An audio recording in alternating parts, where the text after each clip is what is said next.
Hello folks, we are back already with another major update for Dying Light the Beast. Not only do we have 2 events running simultaneously, but the devs also dropped a ton of fixes, improvements, quality of life, and additional content along the way. So there is a ton for us to get through, and as always, we're not wasting any time. So let's get started.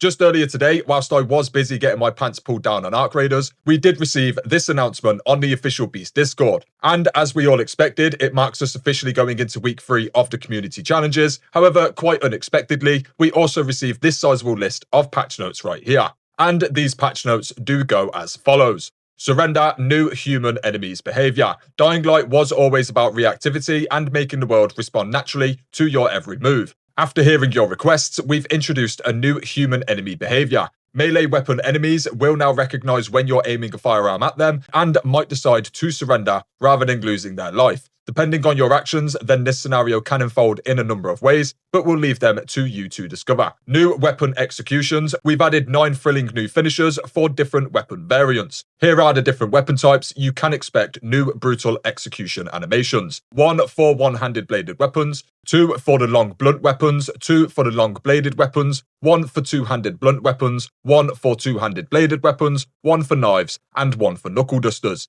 Call of the Beast community challenges for week 3 are here. This week's all about hitting your target. If the Beast pack is successful this week, you'll be getting the Marksman car skin and the Bullseye rifle. For more information, head to Dying Light Outpost. Both goals are listed here. For the first, we have 10 million accurate shots, and for the second, we have 20 million for the Marksman car skin and the Bullseye rifle, respectively. Accurate shot is every shot from a firearm, excluding flamethrower and ranged weapons like the bow and crossbow.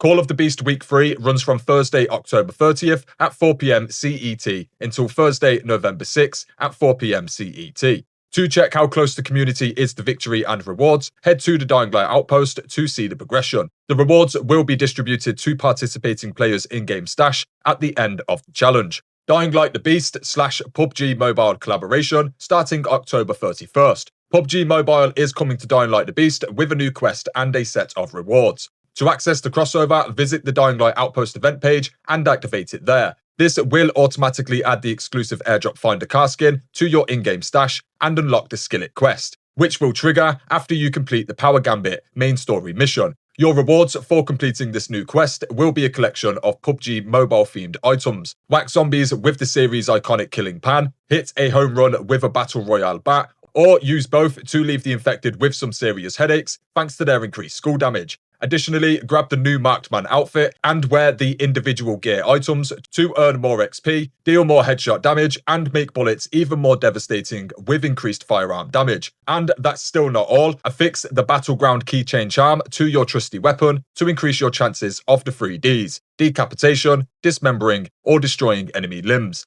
So what are you waiting for? There might be a bounty on your head, but the rewards will be worth it. The Dying Light the Beast / PUBG Mobile quest will be available from October 31st until November 21st, 2025. Now, after all of these announcements, we do have the actual patch notes right here, and they go as follows. For progression, we have resolved a blocker preventing players from picking up the cable in Precious Cargo. Fixed incorrect save and load behavior for doors in Precious Cargo. Resolved an issue where players couldn't move after disabling gas cylinders in Chain Reaction. Fixed a potential block in Hunting Yaga quest if players closed the doors after killing the scientist. Co-op fixed an issue in One Flew Over the Volatile's Nest where players could respawn outside of the mission area after death. Improved volatile behavior in What Lurks Beyond the Pine. Fixed misplaced investigation triggers in the convoy during the Beast Within. Adjusted the AI of suiciders despawning in Power Gambit. Balanced bullet count received during Precious Cargo. Fixed NPC duplication issues in hubs under certain scenarios. Fixed unintended cooldown triggers during Hive encounters. Corrected crafting and inventory data inconsistencies. And then finally, fixed several terrain areas where players could get stuck. For performance and stability, we have fixed various crash issues across all platforms, improved game stability when creating new saves, and during long gameplay sessions. Resolved multiple cases of performance degradation and FPS drops in co-op mode. And then finally, enhanced visual quality by addressing LOD and texture streaming issues. For the graphical improvements, we have resolved multiple lighting and visual artifacts across various missions and platforms, corrected various visual artifacts and graphical inconsistencies, addressed improper camera behavior and graphical glitches in several quests, fixed animation issues including shotgun unequip or various loot pickup, fixed translucent materials rendering on Windows, and then finally we have resolved floating gun issue during a cutscene.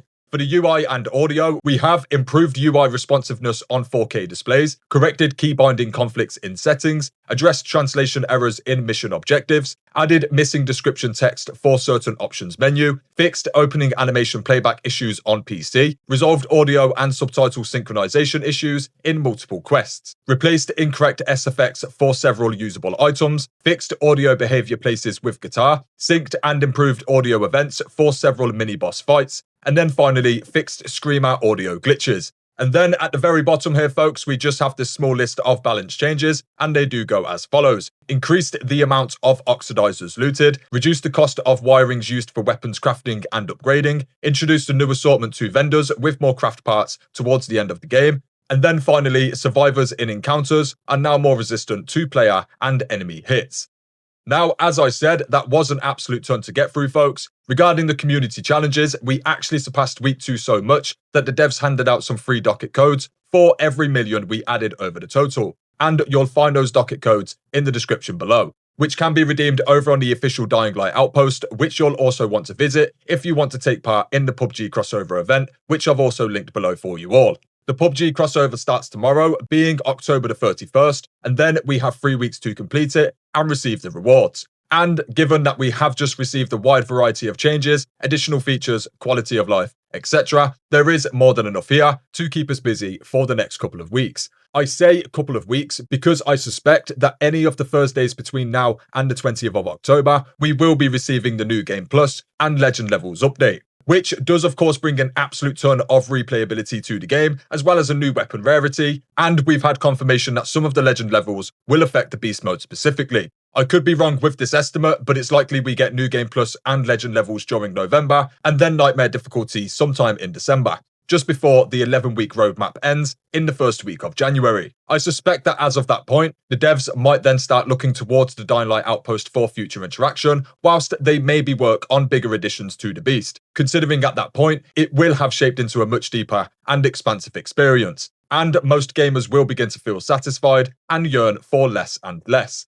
This is especially true if Techland keep up this pace of updates. We did expect the community event today, as well as some new weapon executions and a handful of bug fixes along the way, and of course the PUBG event tomorrow, but all of these additional changes, quality of life, etc. are completely out of the blue. And if we even receive just a handful more of these between now and the end of the year, then we are absolutely laughing as far as player bases go. Now, in most Beast videos, we do set out a portion for popular comments made on previous videos. For today, first we have Baked Bean 7355 with, it would be cool if there was a Wandering Chimera Beast that spawned sort of like the White Whale in AC Black Flag. Just get a ping for it on your map if you get near it and hunt it down. I think we can all agree this is a solid idea. Simply just the concept of having large enemies randomly roaming the map sounds absolutely perfect for the Beast's gameplay loop. Next we have Park City who says, need endgame content, more side missions, etc. I do appreciate this, but I also appreciate most additional content takes longer to arrive than what time has passed since launch already. We are indeed getting more in regards to endgame content, with new Game Plus and Legend levels on the horizon, but I appreciate the game could do with more side quests, or just side activities in general. And then lastly we have It's Your Boy Alex 9637 with new Game Plus and crossplay should have been day one features.